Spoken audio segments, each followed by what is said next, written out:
În toate orașele lumii au existat zone industriale care au murit încet, dar sigur.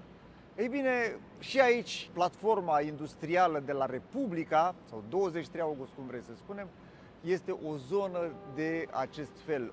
Ei bine, aceste hale care sunt de mare valoare și economică, dar mai ales sentimentală, istorică, de patrimoniu, cum este hala la Minor, trebuiesc reconvertite.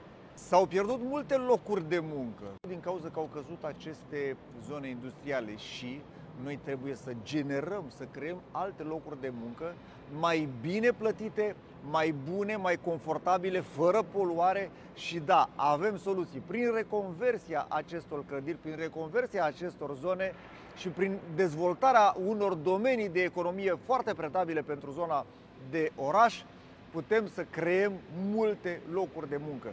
Vreau să lansez o provocare și anume, haideți să vedem cea mai frumoasă reconversie pe care putem să o facem noi în România. Provocarea se referă la tot ce înseamnă administrația publică, dar și la mediul privat. Haideți să vedem care creează cele mai multe locuri de muncă și care reconvertește cel mai bine astfel de zone industriale. Succes!